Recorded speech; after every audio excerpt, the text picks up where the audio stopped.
बसपा के 6 विधायकों के कांग्रेस में विलय का प्रकरण हाईकोर्ट में आज सुबह 10:30 बजे होगी मामले पर सुनवाई। जस्टिस महेंद्र गोयल की एकल पीठ करेगी मामले पर सुनवाई। बसपा और बीजेपी विधायक मदन दिलावर की ये याचिकाएं क्रम संख्या 106 और 107 पर सूचीबद्ध है। दोनों की याचिकाएं स्पीकर के 18 सितंबर 2019 के आदेश को दी गई है चुनौती। बसपा विधायकों का कांग्रेस में विलय को रद्द करने, विधानसभा में इन विधायकों की वोटिंग पर रोक लगाने की मांग। सुनवाई के बाद आज ही एकल पीठ सुना सकती है मामले में फैसला।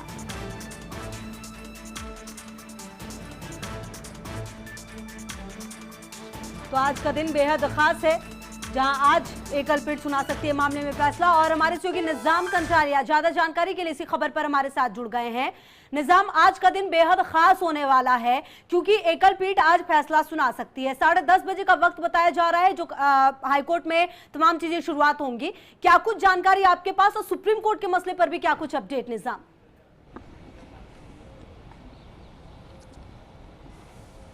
बिल्कुल, देखिए कि आज जो बसपा के 6 विधायक हैं, उनके जो कांग्रेस में, बसपा से कांग्रेस में जो विलय हुआ था, उसके खिलाफ जो उस चुनौती दी गई थी एकल पीठ में, और उससे जुड़ी हुई 2 बात आज सुप्रीम कोर्ट में भी हैं। भाजपा विधायक मदन दिलावर की याचिका है। दूसरी तरफ राजस्थान हाईकोर्ट की एकल पीठ, जो जस्टिस महेंद्र गोयल की एकल पीठ है, वहाँ पर भी भाजपा विधायक मदन दिलावर और बसपा की ओर से दायर याचिकाएं हैं। चूँकि आज सबसे महत्वपूर्ण बात ये हो जाती है कि राजस्थान हाईकोर्ट की एकल पीठ को आदेश दे रखे हैं कि वो सुनवाई करते हुए फैसला भी दें। पिछली सुनवाई में हाफ डे, चूँकि 2 बजे बाद पास ओवर किया गया था और पास ओवर के बाद 4:30 बजे तक सुनवाई जारी रही और फिर जब अधूरी न्यायालय समय समाप्त हो गया था, इसके बाद आज सुबह के लिए रखा गया था मामला। आज सुबह 10:30 बजते ही सबसे पहले ये दोनों ही केस लिस्टेड हैं। सप्लीमेंट्री में वैसे ये लिस्टेड है और उसमें समय भी अंकित है कि वो 10:30 बजे इस पर सुनवाई होगी। तो आज दोनों पक्षों की, बसपा की ओर से भाजपा विधायक मदन दिलावर की ओर से और कांग्रेस की ओर से भी आज इसमें, जो कि इसमें इंटरवीनर बनाया गया है, और वो भी अपना पक्ष रखेंगे।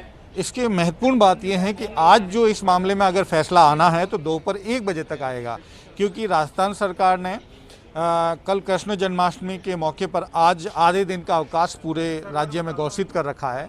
ऐसे में अक्सर ऐसा होता है कि राजस्थान सरकार के साथ ही हाईकोर्ट प्रशासन भी अवकाश की घोषणा करता है।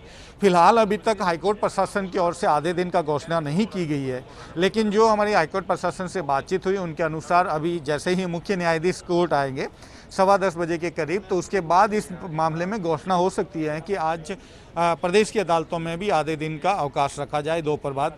ऐसी स्थिति में संभव है कि 10:30 बजे से 1 बजे तक सुनवाई हो और 1 बजे जो है कोर्ट इस मामले में फैसला सुना सकती है। तब बेहद महत्वपूर्ण हो जाएगा। दूसरी तरफ जो है, अगर स्पीकर के किसी भी पक्ष के खिलाफ कोई फैसला आता है या तो किसी को जो उससे ऐतराज़ हो, वो आज ही इस मामले में अपील भी दायर कर सकते हैं लंच के बाद, चाहे वो स्पीकर हो, चाहे बसपा या भाजपा विधायक मदन दिलावर हो।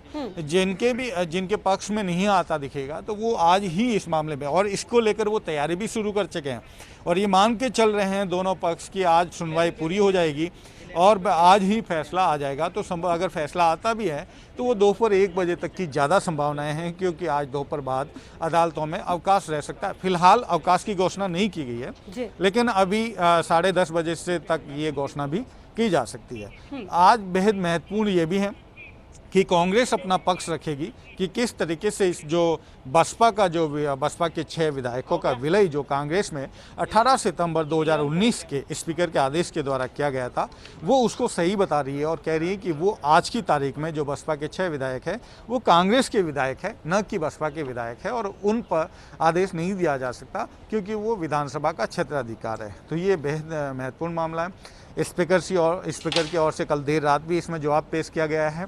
वहीं जो बसपा के विधायक है, 6 विधायक, उनकी ओर से भी इसमें जवाब पेश कर दिया गया है। एक और जिसमें पक्षकार बनने की जो अर्जी लगाई गई थी पूनम चंद भंडारी की ओर से, उस पर फिलहाल अभी तक इंटरटेन कोर्ट ने नहीं किया है। तो क्या आज वो इसको मेंशन कर सकते हैं पूनम चंद भंडारी की, उनकी जो याचिका है, माफ़ कीजिएगा, उनके जो प्रार्थना पत्र है पक्षकार बनने का, उस पर सुनवाई हो या उस पर कार्रवाई हो। तो आज बेहद महत्वपूर्ण है। क्या कुछ बहस के बाद कोर्ट जो है इसमें डिसीजन लेती है, क्या आज वो फैसला सुनाती है, जिसकी संभावनाएं बेहद ज़्यादा है। और दूसरी चीज़ कि क्या कोर्ट इस मामले में आगे के लिए करती है, क्योंकि सुप्रीम कोर्ट ने भी इस मामले में कहा था पिछले सुनवाई में कि जब हाई कोर्ट आदेश नहीं देगा तो हम इसमें आदेश देंगे। फिलहाल हम, और सबसे महत्वपूर्ण बात, आज ही सुप्रीम कोर्ट में भी इस मामले में सुनवाई है। जस्टिस अरुण मिश्रा की 3 सदस्यीय बेंच जो है वो आज इस पर सुनवाई करेगी। और जो है पूरकवाद, जो कहते हैं पूरकवाद सप्लीमेंट्री है, उसमें ये लिस्टेड है फिलहाल। तो संभवतया पहले हाई कोर्ट में ही सुनवाई होगी, क्योंकि जो सुप्रीम कोर्ट में जो नंबर है वो बाद में आएगा। तो इसलिए आज सबकी नज़र जो है हाई कोर्ट की सुनवाई पर रहेगा। और हम पहले ही जैसे खुशबू कह रहे हैं कि इस मामले में जो संभवतया फैसले की जो वक्त जो लग रहा है वो यही है कि करीब 1 बजे तक इस मामले में कुछ भी डिसीजन बाहर आ सकता है। बिल्कुल। और निजाम, एक सवाल ये भी था कि जिस तरह से इस पूरे प्रकरण को हम देखें, शुरुआत में इसका महत्व बहुत ज्यादा है। हालांकि जब से पायलट कैंप की वापसी हुई उसके बाद चाहे हमारे वरिष्ठ अधिवक्ताओं से बातचीत रही हो या फिर अन्य जो कानूनविद है उनसे बात हमने की हो, या लगातार आपने भी यही कहा कि अब इस मसले का जो राजनीतिक महत्व कम हो चुका है, लेकिन इसका एकेडमिक महत्व आज भी उतना ही है।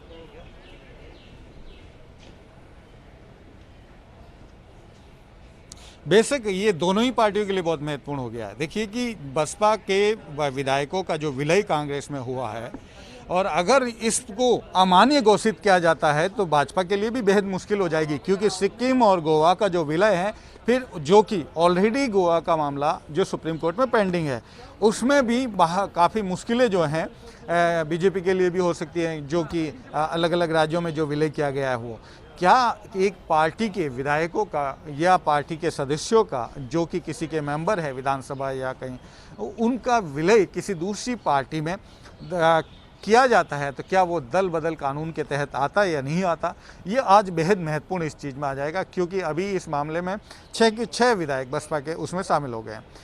तो यही मामला, इसीलिए कांग्रेस, देखिए कि सुप्रीम कोर्ट में जो SLP दायर की गई है या जो सुप्रीम कोर्ट में जो मामला है उससे भी इसलिए जुड़ा हुआ है, और सब कुछ बेहद महत्वपूर्ण हो जाता है। ऐसा भी नहीं है कि अब जो राजनीतिक घटनाक्रम जो चेंज हुआ उससे बिल्कुल ही ये मामला जो है आज हाई कोर्ट का जो मामला है या सुप्रीम कोर्ट का मामला है कमज़ोर हो जाता है। लेकिन ये भविष्य के लिए बेहद अहम हो जाता है कि क्या अगर विलय पर रोक लगती है, ऐसी स्थिति में सदन में फिर इन 6 विधायकों का क्या स्थिति हुई। अगर उनकी वोटिंग पे रोक लगती है तो भी बेहद महत्वपूर्ण हो जाता है, क्योंकि फिर जो वर्तमान में मुख्यमंत्री खेमा है उनके लिए पायलट खेमे के जो विधायक है उनका साथ बहुत ज़रूरी हो जाएगा। और अगर विलय पर रोक लगती है और उस विधायकों को जो वोटिंग पे अधिकार पे रोक नहीं लगती है, ऐसी स्थिति में चूंकि बसपा ने व्हिप जारी कर दिया है कि वो कांग्रेस के खिलाफ वोट करे, तब क्या होगा। उस स्थिति में भी इन विधायकों की क्या सदस्यता जा सकती है, नहीं जा सकती है। तो ये सारा बेहद महत्वपूर्ण हो जाता है पूरा मामला कि हाईकोर्ट आज क्या फैसला देता है। अगर हाईकोर्ट आज विलय को रद्द करता है तो इसके दूरगामी प्रभाव होंगे। गोवा में भी इसका प्रभाव होगा, गोवा का जो मामला है उसमें भी प्रभाव हो सकता है, सिक्किम के मामले में भी प्रभावित हो सकता है, और अरुणाचल मामला जो पहले से था वो तय हो चुका है। लेकिन फिलहाल कह सकते हैं कि वो भी मामला एक पेंडिंग चल रहा था, उसमें भी बहुत अहम चीज़ें हो जाएगी। तो पूरे देश में ये एक नज़ीर भी बन सकता है आज का फैसला, चाहे वो एकल पीठ का ही हो, लेकिन ये बेहद महत्वपूर्ण हो जाएगा। ये तय है कि एकल पीठ का फैसला कुछ भी आए, सभी पक्षों ने अपील की भी तैयारी कर रखी है, और आज अगर दोपहर तक कोई ये फैसला आता है तो तुरंत प्रभाव से कोई भी पक्ष का इस मामले में आगे अपील करेगा, ये तय है।